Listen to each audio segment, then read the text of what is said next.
দেশের জনগণের কর্ণের ভিতরে এটা প্রবেশ করে না। আজকে আমাদের দুঃখ হয় যেদিন যমুনা সেতু উদ্বোধন করা হলো, যেটা সবচেয়ে আমাদের গুরুত্ব এই বাংলাদেশের জন্য, উত্তরবঙ্গ আর পশ্চিমবঙ্গ এক করার জন্য যমুনা সেতু, যমুনা রূপে সেটা কোন সরকার কোনদিন করতে পারে নাই। হুসেন মোহাম্মদ এরশাদ সব বলেছিল, তার জন্য আপনি ব্যাংকের টাকার উপরে যমুনা কর বসাই দিয়েছিল এবং যত রকমের সংসার বিদ্যুৎ সবকিছু যমুনার কর বসাই দিয়েছিল। কিন্তু যেদিন তিনি ক্ষমতার থেকে গেলেন, আমরা কি দেখলাম? আমরা দেখলাম যে একটি পয়সাও আর নাই, করের টাকা সব উনি খেয়ে ফেলেছেন। যমুনা সেতু তো দূরের কথা, যমুনা সেতুর নাম গন্ধেরও সেখানে নাই। আর সেদিন যেদিন আমাদের নেত্রী বেগম খালেদা জিয়া ওই যমুনা সেতুর উদ্বোধন করতে গেলেন, সেদিন এই শেখ হাসিনা এবং এই হুসেন মোহাম্মদ ওই দলের ওই স্বৈরাচারদের সাথে একত্রিত হয়ে আর জামাত ইসলামের সঙ্গে একত্রিত হয়ে তারা সেদিন সারা বাংলাদেশে হরতাল রাখলেন। বিদেশিরা এসে দেখল যে বাংলাদেশের উন্নয়নেও বিরোধী দল চায় না, সেটাই সেদিন প্রমাণ হয়েছে। কিন্তু আমরা দেখলাম কি, রেডিও, টিভি, টেলিভিশন যারা দেখেছেন তারা দেখতে পেলেন যে খালেদা জিয়া যখন ওই যমুনা ব্রিজ উদ্বোধন করতে গেলেন, লাখো লাখো মানুষ উত্তরবঙ্গের এবং পূর্ববঙ্গের লাখো লাখো জনতা একত্রিত হয়ে উৎফুল্ল হয়ে সেদিন সেই হরতাল বন্ধ করে যমুনা ব্রিজের সেই উদ্বোধন অনুষ্ঠানে যোগ দিয়েছিলেন। আজকে এই কথাগুলি আপনাদের বুঝতে হবে। আজকে মেহনতি মানুষের উপকার তারা চায় না বিরোধী দল। গরিব মানুষকে যদি লেখাপড়া করান যায় তাহলে তো অধিকার পায় দেবো। আর চালাক চতুর হয়ে গেলে চালাক চতুরদের বাদ এই দেশে থাকবে না, এটা বাংলাদেশের সংবিধানে নাই। অথচ তার জন্য তার নানান কথা বলতেছে। এই কথার সুর আমরা বুঝতে পারি যেদিন ওই নেত্রী শেখ হাসিনা কলিকাতা বিমানবন্দরে যখন ইলেকশনের পূর্বে গিয়েছিল, বলছিল বিএনপি কয়টা সিট পাবে, 10টা সিট পাবে। আবার তারা মন্ত্রী মিনিস্টারের নাম নিয়ে আওয়ামী লীগ ঠিক করেছিল। কিন্তু আমরা কি দেখলাম, যেদিন বিএনপি নির্বাচন হল, বাংলাদেশে বিএনপি 140 সিট আর ওই আওয়ামী লীগ 80 সিট পেল। সেদিন থেকে তাদের হতাশা, সেদিন থেকে তারা সংসদে যেদিন গেলেন, প্রথম তিনি বললেন এই বিএনপিকে একদিনও শান্তিতে থাকতে দেওয়া হবে না, কোন মায়না লাগবে না। তারপরেও এই সরকার যে কথাটি বলেছে, উপবৃত্তি প্রথা, ক্লাস 6 থেকে উপবৃত্তি প্রথা চালু করেছে। তার মানে ক্লাস 6 এর একটা মেয়ে এইবার বছর ক্লাস 6 এবং ক্লাস 9 পাবে, আগামী বছর থেকে ক্লাস 6, 7, 8, 9, 10 প্রত্যেক মেয়ে উপবৃত্তি পাবে। উপবৃত্তি মানে প্রত্যেক মাসে অন্তত 80 টাকা 100 টাকা করে পাবে। তার কারণ শুধু 3টা শর্ত এই সরকার দিয়েছে। শর্তগুলি খারাপ ভালো আপনারা জানেন, বুঝেন। 3টি শর্ত। একটা হল মেট্রিক পাশের আগে বিয়ে হওয়া চলবে না। 2 নম্বর শর্ত যে শতকরা 100 দিনের মধ্যে 75 দিন স্কুলে উপস্থিত থাকতে হবে। 3 নম্বর শর্ত যে শতকরা 100 নম্বর মধ্যে 45 নম্বর মাত্র পেতে হবে। এর ভাগ্যে 1972 সালে একবার ক্ষমতায় গিয়েছিল, আর তাদের ভাগ্যে কোনদিন ক্ষমতা দেওয়ার আর সুযোগ হয় নাই। ইনশাআল্লাহ বাংলাদেশ জাতীয়তাবাদী দলের তরফ থেকে বলছি, আওয়ামী লীগ বাংলাদেশের লোক যারা প্রত্যাখ্যান হয়েছে, আর আওয়ামী লীগ বাংলাদেশে কোনদিন ক্ষমতায় আসতে পারবে না। 273 জন শ্রমিক আজকে বাংলাদেশ জাতীয়তাবাদী দলে জয়েন করতেছেন। আমরা চাই এই 273 জনের হাত যদি শক্তিশালী করতে চান, তাহলে আগামীকাল থেকে আপনাদের যে গ্রামে গঞ্জে হাট বাজারে যেখানে আপনাদের শ্রমিক রয়েছে, সেখানে এই শ্রমিক দলের নেতাদের কাজ করতে হবে এবং তাহলেই আপনারা আপনাদের অধিকার ফিরে আপনাকে কাজ করে আদায় করে নিতে হবে। যদি শুধু মুখে মুখে বলেন, কোন কাজ হবে না। তাই আপনাদের দৃঢ় সংকল্প নিয়ে, আগামী দিনের দৃঢ় প্রত্যয় নিয়ে আপনাদের কাজ করতে হবে, এই কথা আমরা বিশ্বাস করি এবং সবদ্ধভাবে কাজ করে।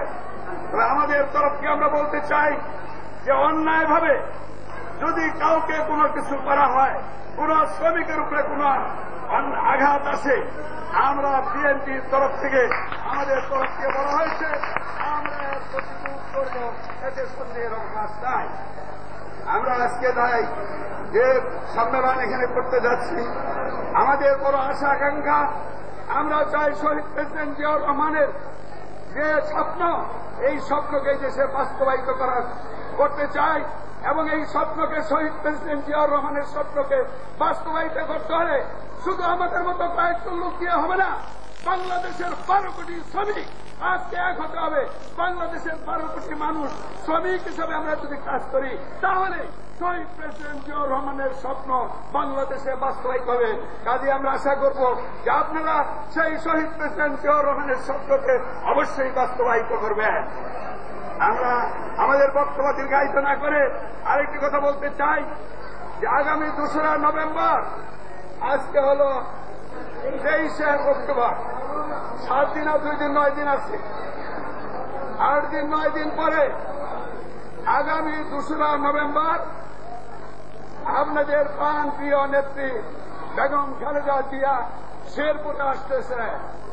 কিসের জন্য আসতেছেন তিনি আপনার শুধু চেহারা দেখা আসতেছেন না, যারা অতীতের সরকারের আসছে মিথ্যা কথা বলা, মিথ্যা কথা বলা জায়গা হবে, নিজের জায়গা হবে না।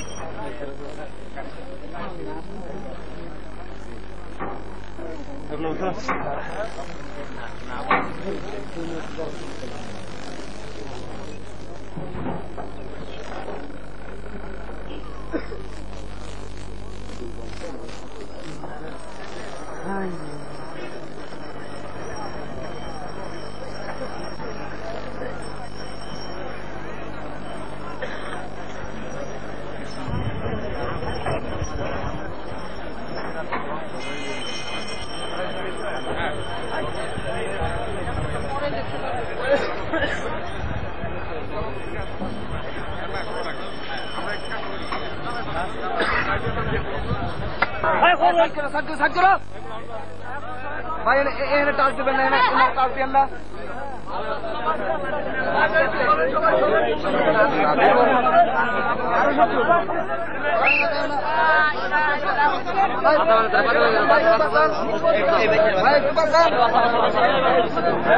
কিছু কমেন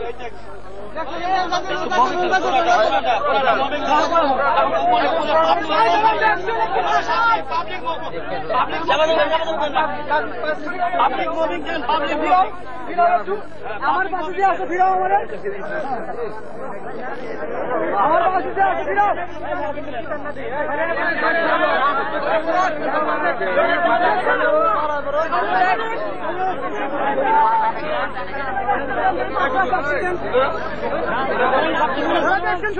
আমি দেখছেন তো অনেক সেন্টারে আছেন, এখন বন্ধ করবেন।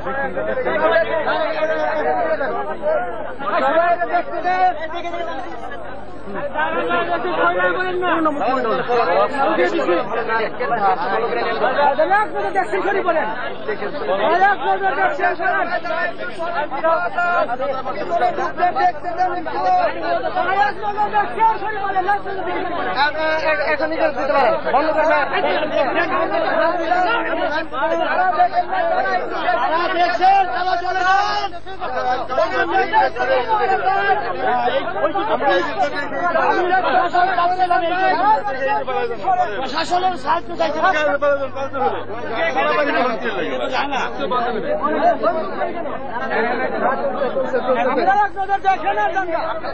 তারা দেখছেন ভাই, তারা চলে যান সবাই,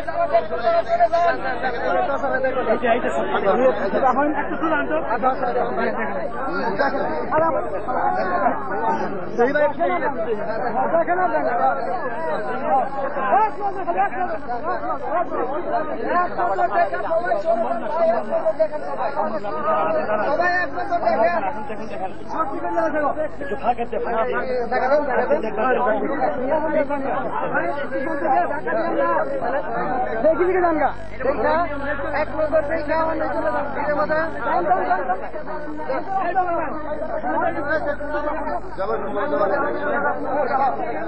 আমার দেখতে যাওয়ার কম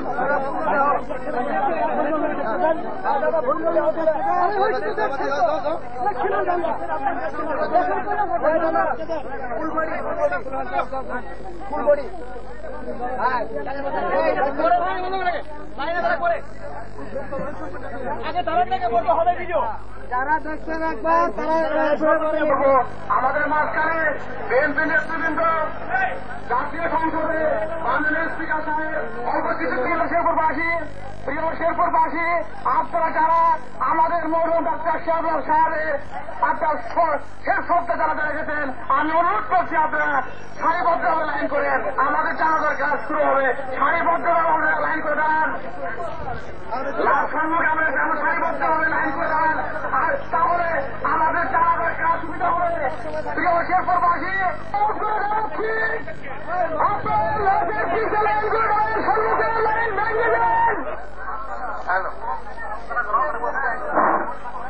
সম্মানিত শেরপুরবাসী, যেহেতু সম্মুখে অনেক বাস হয়েছে, আপনারা দয়া করে একটু পিছিয়ে পিছিয়ে লাইন করুন। এইমাত্র কিছু কম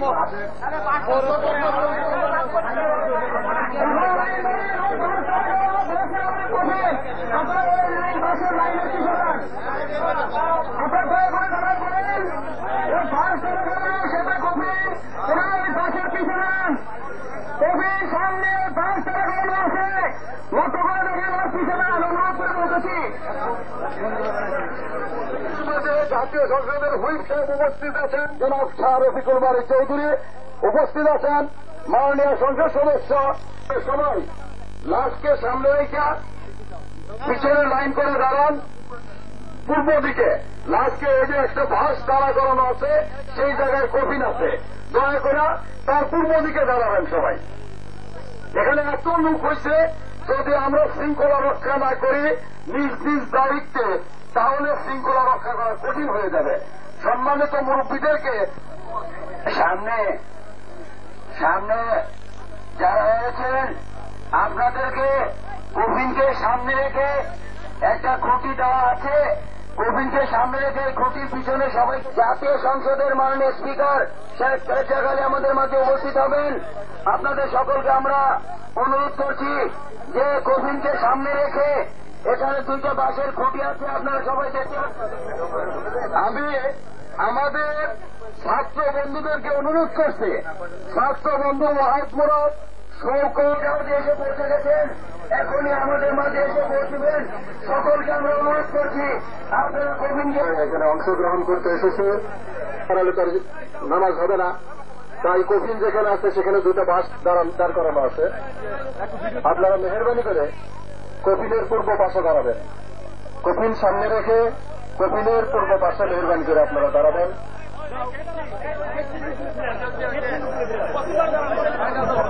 অনেকে রাস্তায় আপনারা গেটটা ছেড়ে দিয়ে এখানে লাইন করে দাঁড়িয়ে পারেন।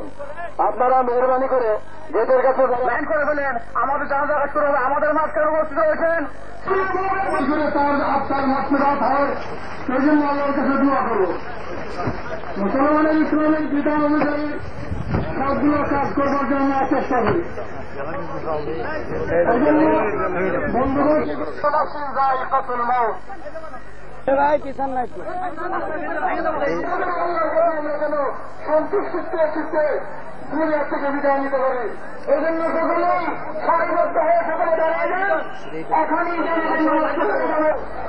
সম্মানিত আপনারা দেওয়া করেন নাই, আপনারা সবাই লাইন ছিল আপনাদের জন্য আপনারা দয়া করে লাইন কষ্ট হবে হয়ে গেছে।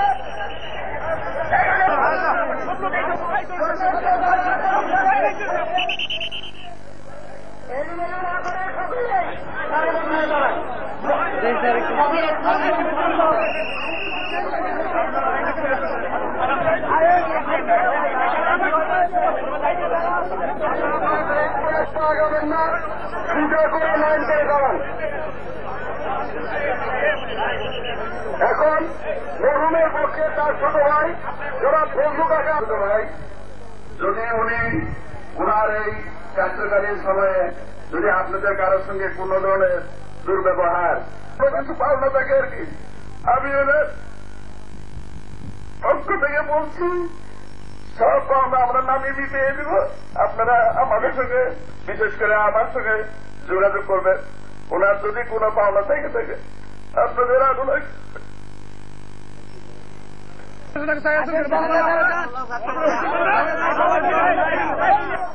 সমূহ বেশ কথা বলছেন না। সরকারি দল, বিরোধী দল, সরকারি কর্মচারী সবার সঙ্গে তার সদ্ভাব ছিল। যদিও কোনো মুহূর্তে মতানৈক্য হইত, পর মুহূর্তেই তারা এক হয়ে যেত। কোনদিন তাহার ভিতর অভিমান, সেই রাগের অভিমানও দেখা যায়নি। কারণ আমার কাছে বিভিন্ন সময় তার বিরুদ্ধে অভিযোগ দিয়েছে। এক ভাই ফেসবুকে থাকে প্রফেসর, তার কাছে জানেন যে আজকের এই জানাজায় অংশগ্রহণ করছেন জাতীয় সংসদের মাননীয় স্পিকার সাহেব আছেন, এখানে হুইপ সাহেব আছেন, মাননীয় মন্ত্রী। অসচেতন মুহূর্তে যদি কারোর সঙ্গে কোনো দুর্ব্যবহার করে থাকেন, রাগান্বিত হয়ে থাকেন, দয়া করে মেহরবানি করে মাফ করে দিবেন। এবং কোনো কমিটমেন্ট যদি করে থাকেন কারো কাছে, কোনো কাজের জন্য অদা করে থাকেন, আমাদের সঙ্গে যোগাযোগ করবেন। আমরা সেটা রক্ষা করার জন্য চেষ্টা করব। তার জন্য তার সূত্র সকল পরিবারের প্রতি আমরা সমবেদনা প্রকাশ করছি এবং দয়া করছি আল্লাহ পাক যেন তাদের এই দুঃখ ভরার জন্য, কষ্ট ভরার জন্য তৌফিক এনায়েত করেন। আসসালামু আলাইকুম। ইমামের পশ্চাতে নিয়োগ করিলাম। আল্লাহু আকবার। পর্যায়ে ভাইয়া জানাজার নামাজ চারটে পীরের সাথে ইমামের পশ্চা দিয়ে নিয়োগ করিলাম। আল্লাহু আকবার।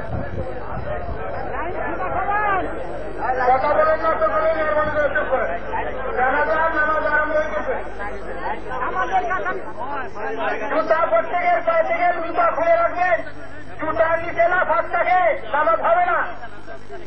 প্রত্যেকের জুতা খুলে সম্মুখে রাখে, কাঁচা সোজা করে কথা বলবেন না। আরবি নিয়ত নওয়াইতু আন উসাল্লি লিল্লাহি তাআলা আরবাআ তাকবীরাত সালাতিল জানাজাতি ফারযুল কিফায়াতি আসসালামু লিল্লাহি তাআলা ওয়া দুআ।